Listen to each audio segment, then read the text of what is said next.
All right.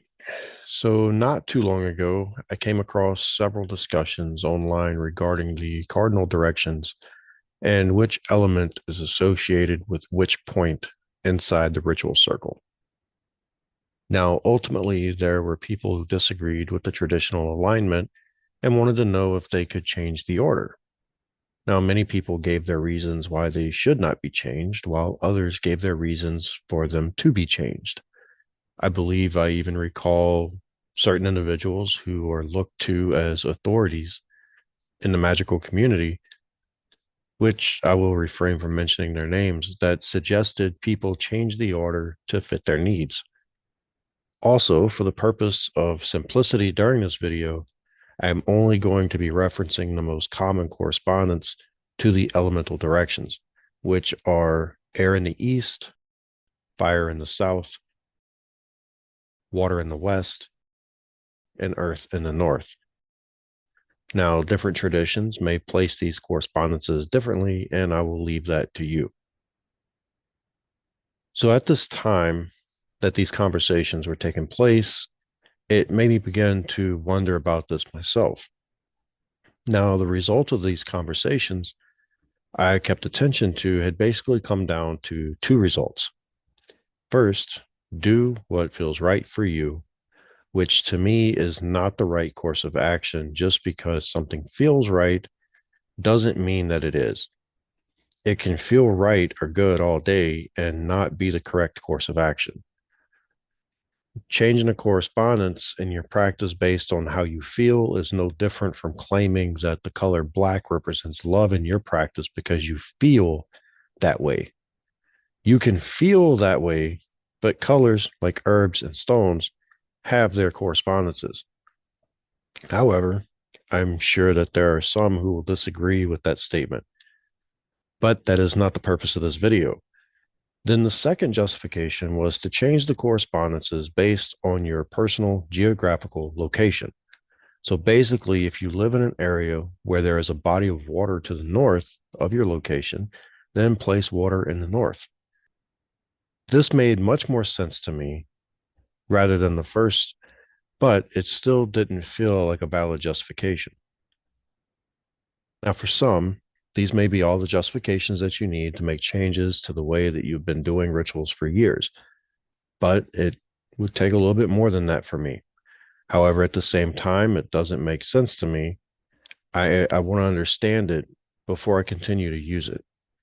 Now, I'm also not creating this video to tell anyone that they need to change the elemental correspondences within their practice, especially since the way in which my temple is set up now and the way that I conduct rituals, the elements are not assigned to a specific cardinal direction, but rather another way entirely.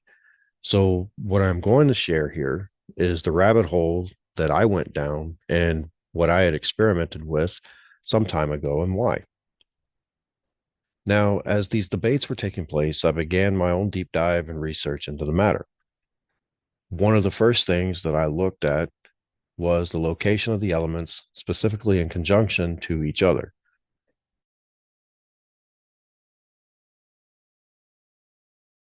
When you compare this alignment to the square of opposition, you can see that fire and water are across from each other, as are air and earth.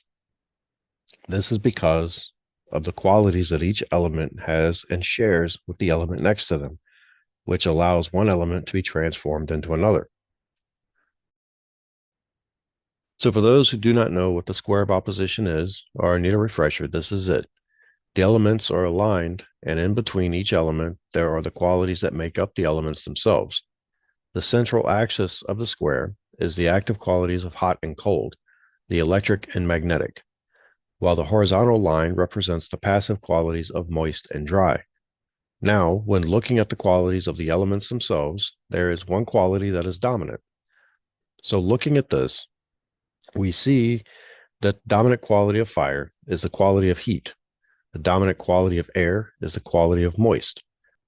The dominant quality of water is the quality of cold. And the quality of earth is the quality of dry. Now, in order for one element to be transformed into another, they must first possess a common quality. between the two of them.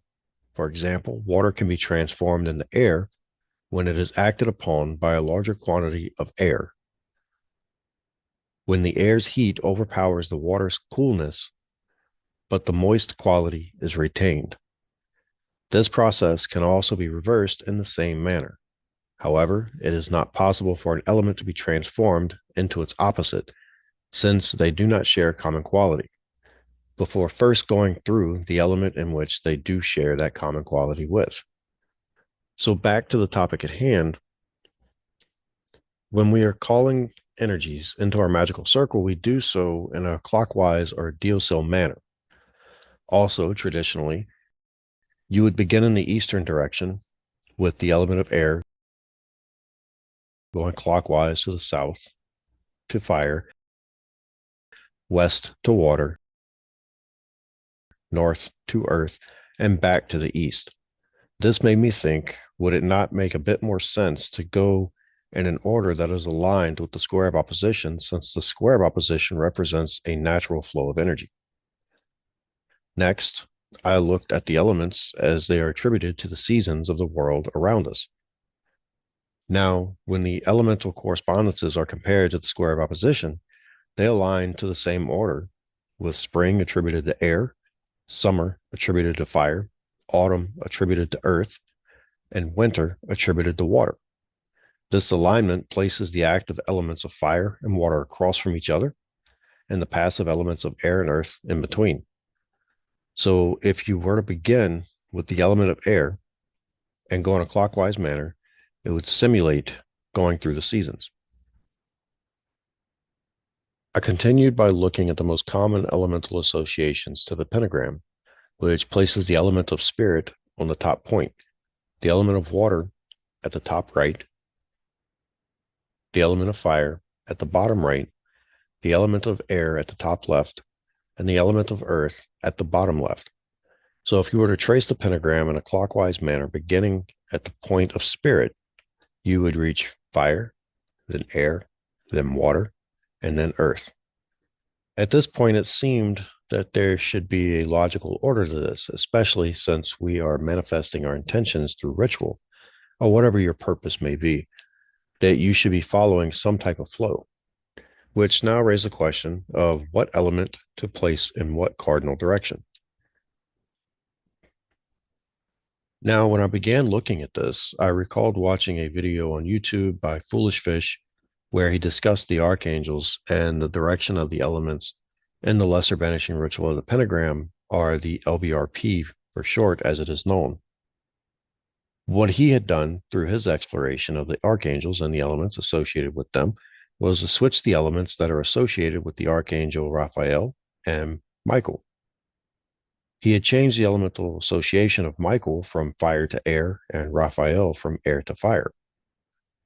This also reminded me that there's a chart within the Greek Magickal Papyri, otherwise known as the PGM, on page 50 and PGM 10, 36 through 50. The chart has the archangels with names and vowel strings. Then comparing the vowel strings to PGM 13, 734 through 1077, I drew some correspondences. Now, the Greek vowel alpha is associated with the east, epsilon to the north, eta to the west, and iota to the south.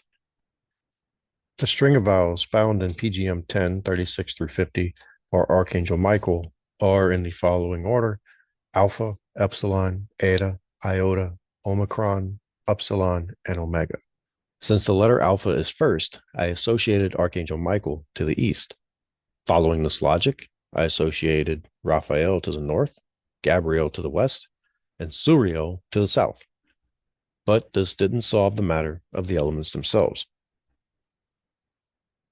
Next, continuing to look at the PGM, which some of you may know, gives specific names for Helios in the cardinal directions as well as images. I had spoken about this in a previous video, which I had made sharing a daily adoration prayer to Helios, which I should have linked on the screen somewhere around here. So in the east, Helios takes the form of a dragon. In the south, the form of a falcon. In the west, the form of a snake-tailed crocodile, and in the north, the form of a child seated upon a lotus. Now, the snake-tailed crocodile in the west seemed like an obvious association to the element of water, and the child seated upon a lotus, being in the north, makes some sense for earth. This leaves the falcon in the south and dragon in the east.